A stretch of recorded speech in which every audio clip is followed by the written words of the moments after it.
Hello friends, Excel educational institute Raipur के history में first time हमारे साथ विशाखा हिंदुजा है, जिन्होंने फर्स्ट अटेम्प्ट में दोनों ही ग्रुप में ऑल इंडिया रैंक 33 ला करके हम सब का नाम रोशन किया है।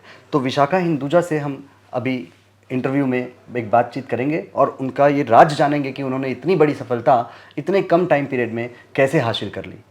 और विशाखा, आप अपने बारे में और एक्सेल के बारे में कहें।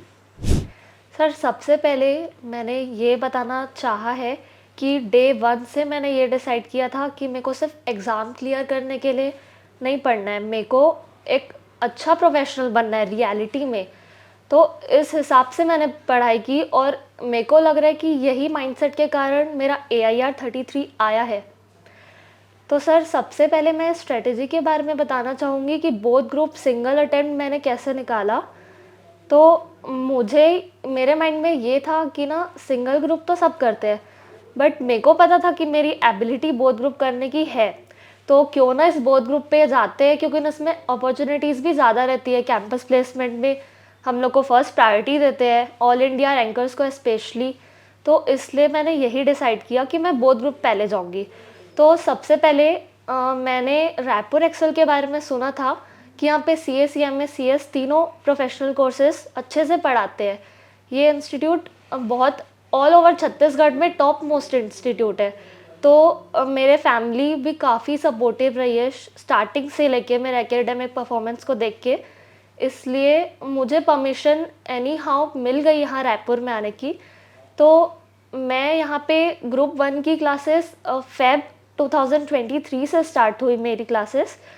तो फेब, मार्च, अप्रैल और जून, ये 4 महीने हम लोग की ग्रुप 1 की क्लासेस हुई। CMA Varchas Dewangan sir, CA CMA Ashish Jain sir और CA दीपक पटेल सर, ये 3 टीचर्स हम लोग को सारे सब्जेक्ट्स पढ़ाए।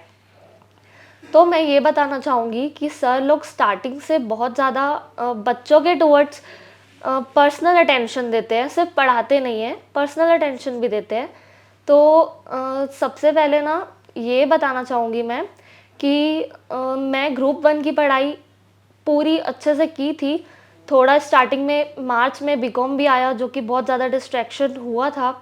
तो धीरे धीरे करके सारी पढ़ाई मैनेज किया मैंने। फिर ना जून में और जुलाई में ऐसा हो गया था, मेरी तबीयत बहुत ज़्यादा ख़राब हो गई थी। 10-15 दिन तक, 20 दिन तक मेरी कुछ पढ़ाई हुई नहीं थी। तो फिर उसको मैंने ऐसा ड्रॉबैक नहीं समझा। मैंने सोचा कि ठीक है, मेरे को अभी दिसंबर में देना है बोथ ग्रुप, मेरे पास काफ़ी टाइम है, तो मैं धीरे धीरे करके सारी चीज़ें कवर करूँगी। फिर उसके बाद था हमारा ग्रुप 1 की क्लासेस ओवर हो चुकी थी। फिर ग्रुप 1 के PL के टाइम पे मैंने ज़्यादा प्रिपरेशन नहीं कर पाया था, बट जितना किया था उतना फोकस के साथ किया था। और मेरी स्ट्रेटजी ये थी कि मैं एक ग्रुप को बेस लेके चलूँगी, क्योंकि अगर दोनों ग्रुप के पीछे भागूंगी तो कोई ना कोई ग्रुप अगर नहीं हो पाया, इफ़ सपोज़ पास, तो फिर वो भी बहुत ज़्यादा बुरा हो जाता। सही बात। तो इसलिए मैं ग्रुप 1 को स्टार्टिंग से अपना बेस मानना चाह रही थी। और अगर कंपेयर करें ग्रुप 1 और ग्रुप 2 में, तो ग्रुप 1 बहुत ज़्यादा वास्ट है, बहुत ज़्यादा हार्ड भी है, इतना इजी नहीं है करने के लिए। तो फिर ग्रुप 1 का कोर्स मेरा ऑलमोस्ट हो चुका था जुलाई तक। फिर यहाँ एक्सेल इंस्टीट्यूट पे ही मैंने सोचा कि ग्रुप 2 की क्लासेस भी यहीं से लूँगी। फिर ग्रुप 2 की क्लासेस स्टार्ट हुई मेरी अगस्त से। तो यहाँ पे अगस्त, सितंबर, अक्टूबर और नवंबर तक ग्रुप 2 की क्लास होने वाली थी, बट दिसंबर में हमारा एग्ज़ाम था। तो बोथ ग्रुप के लिए 1 महीना सिर्फ नवंबर PL मिलना बहुत ज़्यादा डिफ़िकल्ट होता, टाइम बहुत कम पड़ता हमारे लिए। तो सर लोग से हम लोगों ने रिक्वेस्ट किया, जितने भी बोथ ग्रुप वाले थे, कि सर आप लोग कोर्स थोड़ा अक्टूबर एंड तक कंप्लीट करा दोगे तो हमारे लिए ज़्यादा बेनिफिट मिल जाएगा। तो सर लोग अक्टूबर एंड तक के एनी हाउ ग्रुप 2 का कोर्स पूरा कंप्लीट किए। और मेरा ग्रुप 2 में ये मेजर फोकस था कि ग्रुप 2 को बेस नहीं मानना है, ग्रुप 1 को ही बेस मानना है। ग्रुप 1 लेकिन ना, फिर वर्चस्व सर हम लोगों को गाइडेंस दिए और आशीष सर ने भी कहा कि ग्रुप 2 ज़्यादा स्कोरिंग होता है। तो ऐसे में मैंने सोचा कि ग्रुप 2 की क्लासेस में एकदम एक्सट्रीम फोकस रखना है, क्लास में ही पूरा प्रिपेयर करना है। फिर उसके बाद क्लासेस ओवर होने के बाद मेरे पास टोटल मेरा टारगेट था 8 घंटे पढ़ने का। तो हम लोग की क्लासेस मॉर्निंग 7 AM से लेके 2 PM तक रहती थी, ठीक है। फिर उसके बाद खाना वाना खा के पूरा प्रॉपर थोड़ा सा रेस्ट लेके 4 बजे से स्टार्ट करना था पढ़ाई, मेरा ये टारगेट था। फिर पूरा टोटल 8 घंटे का मैं टारगेट लेके चल रही थी कि शुरू के 4 घंटे मेरे को ग्रुप 2 को देना है और उसके बाद के 4 घंटे मेरे को ग्रुप 1 को देना है। ग्रुप 2 मेरी फर्स्ट प्रायोरिटी रही है, लेकिन ऐसा होता था कि ग्रुप 2 को तो मैं दे पाती थी, लेकिन ग्रुप 1 को 2 घंटे या 3 घंटे, 3 घंटे भी मैं ज़्यादा बोल रही हूँ, 2 घंटे ही दे पाती थी। तो ऐसे में क्या था कि मेरा ग्रुप 2 भी प्रायोरिटी में था क्योंकि वो ज़्यादा स्कोरिंग था, और ग्रुप 1 में मेरे को कंसिस्टेंसी स्टार्टिंग से एंड तक के रखना था। तो स्टार्टिंग से एंड तक के मैंने ग्रुप 1 की कंसिस्टेंसी बनाए रखी। इसलिए दोनों ही ग्रुप बहुत अच्छे से इन्होंने इसलिए प्रिपेयर कर पाया। दोनों ग्रुप किसी बच्चों के लिए प्रिपेयर करना बहुत मुश्किल बात होती है। यहाँ तो बच्चे सिंगल अटेम्प्ट देने के लिए भी सोचते हैं। Exactly. आपने बोथ ग्रुप बहुत अच्छे से क्लियर किया और हमें देखने मिल रहा है कि आपका 7 सब्जेक्ट एग्जैम्ट है, बस एक सब्जेक्ट को छोड़ के। तो बेटा मैं ये जानना चाहूंगा कि मेहनत तो सब कोई करते हैं, बट मुझे ये जानना है कि आपने ऐसा क्या मेहनत किया जो आपको ऑल इंडिया रैंक अचीव करने में मदद हुई। मतलब हम देखते हैं कि बच्चे सब पढ़ते हैं, 12 घंटा पढ़ रहे हैं, 13 घंटा पढ़ रहे हैं, लेकिन आपने ऐसा क्या एक स्मार्ट तरीके से स्टडी किया जो आपको AIR के कदमों में छूने के लिए मदद किया है।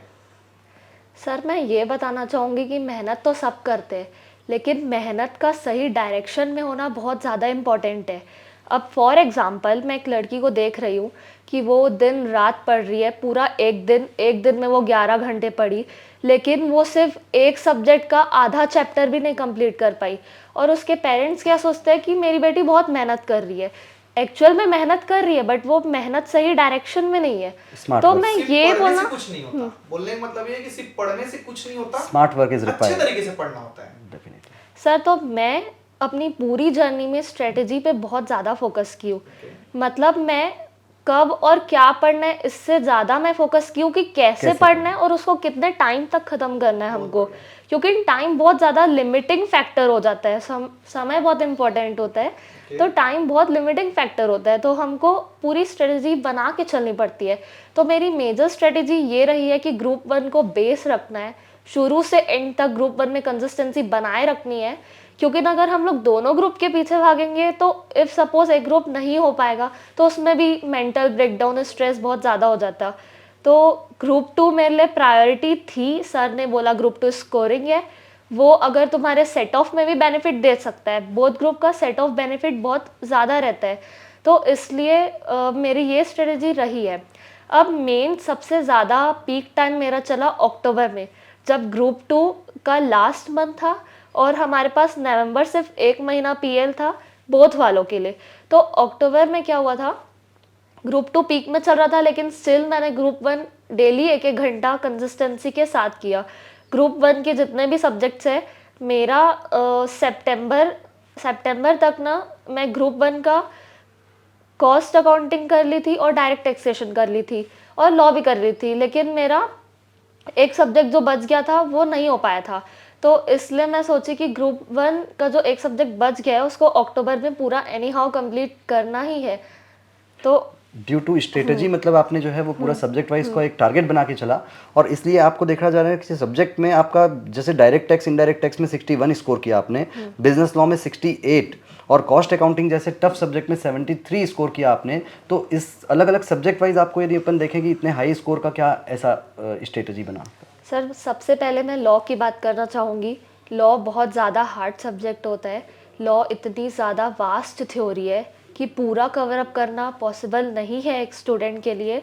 तो इसमें भी मैंने एक स्ट्रेटेजी लगाई कि जो मेजर पोर्शन है जिसका वेटेज ज़्यादा है उसको हम लोग पहले फोकस करें उसको। और वर्चस सर ने हम लोग को रिवीजन नोट्स दिए, प्रॉपर नोट्स, क्लासेस के बाद सारे नोट्स प्रोवाइड किए। मैंने अपने ओन नोट्स भी लिखे, खुद से बनाए, उसको अल्ट किए, और जो लॉ के नोट्स थे उसको मैं पढ़ के क्यूमुलेटिव रिवीजन बोलते हैं, तो वो रिवीजन मतलब 1 बार 2 बार, फिर वीकली टेस्ट के टाइम, मॉक टेस्ट के टाइम, फिर PL के टाइम, फिर फाइनल एग्ज़ाम्स के टाइम, वो बार बार रिवीजन होते होते वो चीज़ माइंड में बहुत ज़्यादा अच्छे से सेट हो गई।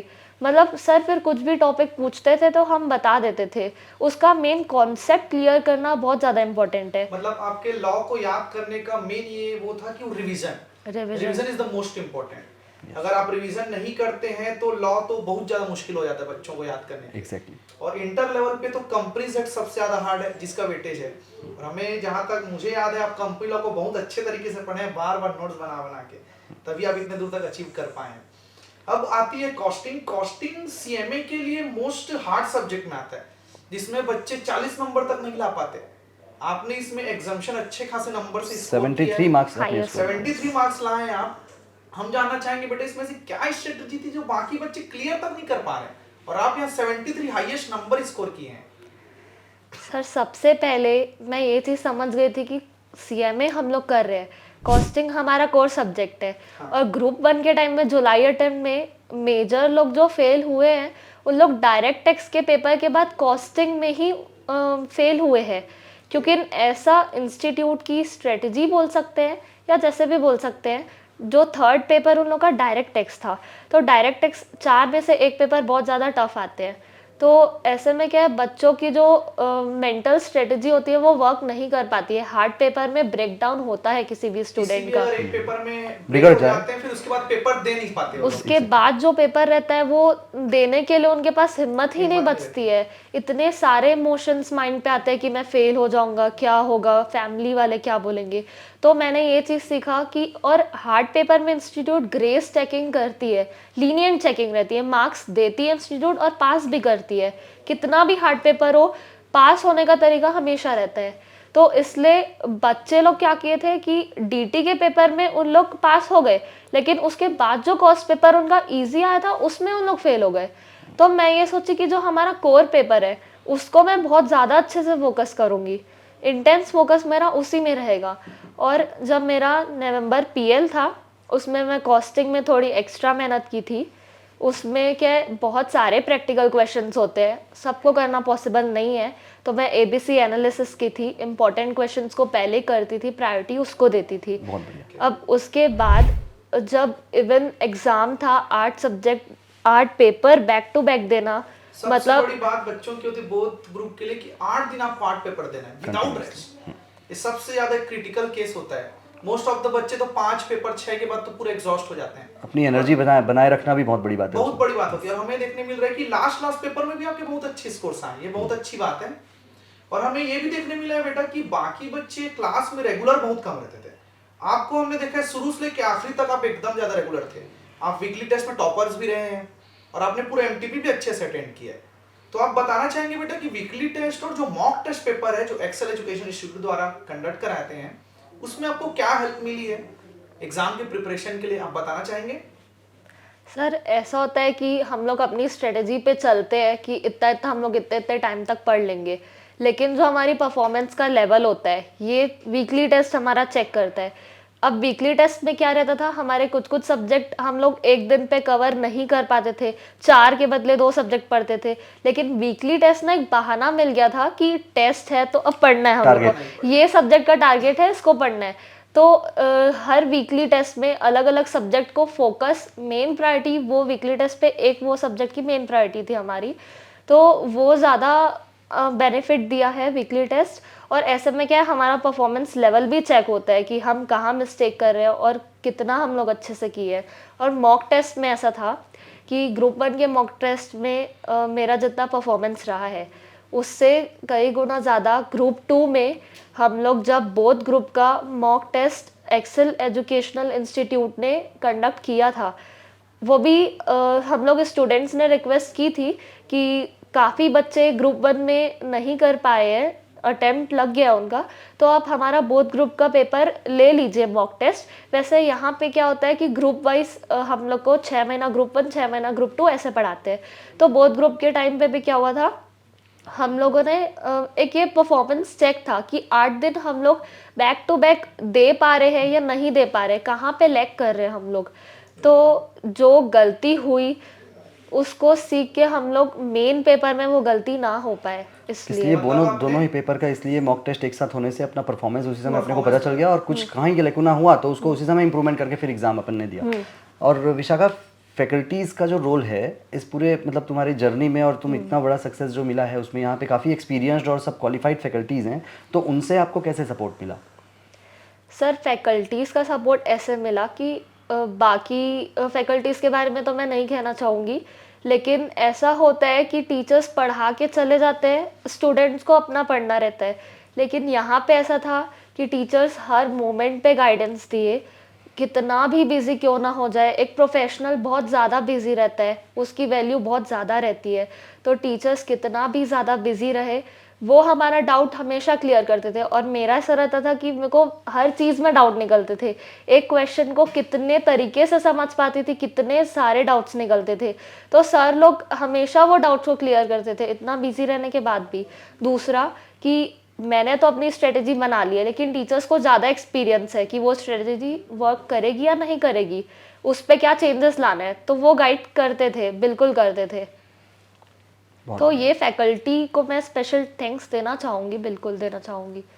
हम आपको बहुत बहुत कॉन्ग्रेचुलेशन बोलना चाहेंगे बेटा, आपकी पूरी मेहनत रंग लाई है और आप ये ऑल इंडिया रैंक 33 स्कोर किए हैं। और आगे फ्यूचर के लिए हमारी और बहुत बेस्ट विशेष रहेगी आपके लिए। हम चाहेंगे कि आप फाइनल में भी रैंक लाएं और लाइफ में बहुत सक्सेस, एक सक्सेसफुल सीएमए बने। इस पूरे वीडियो को बनाने का ऑब्जेक्ट हमारा ये है कि आपके लाइफ में जितना जिस हिसाब से आपने स्टार्ट किया और एक सिंगल अटेम्प्ट में आपने दोनों ग्रुप दे करके एक ऑल इंडिया रैंक हासिल किया है, तो इस तरीके से आपकी इस जर्नी को बेस लेकर के बाकी सारे स्टूडेंट जो प्रोफेशनल लेवल पे सीए, सीएमए और सीएस कर रहे हैं, उनको एक सीख मिले कि हम कितना स्ट्रगल करते हुए एक नॉर्मल स्टूडेंट की तरह भी अपन यदि काम करें और स्ट्रेटजी बना के उसमें अपना परफॉर्मेंस करें तो एक बहुत अच्छी सफलता मिल सकती है। और आगे एक बहुत अच्छी लाइफ जो है वो हमारा वेट कर रही है, जो कि हम आगे जैसे ही सीएमए क्वालिफाइड होगी तो आपको एक बहुत अच्छा एक पैकेज मिले। और इसी ब्लेसिंग्स के सर साथ मैं एक चीज़ और कहना चाहूँगी, बहुत मेन चीज़ है।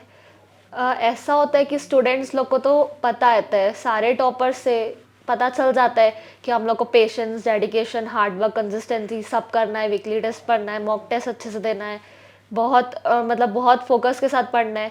लेकिन ये सब चीज़ को इम्प्लीमेंट करना रियल लाइफ में बहुत ज़्यादा डिफिकल्ट हो जाता है। मतलब प्लानिंग से ज्यादा एग्जीक्यूशन में मेहनत है। और नहीं सर, प्लानिंग में भी बहुत ज़्यादा मेहनत है, एग्जीक्यूशन में तो नो डाउट शुरू से रहती है, सब करते हैं, लेकिन प्लानिंग करना जरूरी है। प्लानिंग सबसे पहले सही होनी चाहिए, उसके बाद ही एग्जीक्यूशन सही हो पाएगा।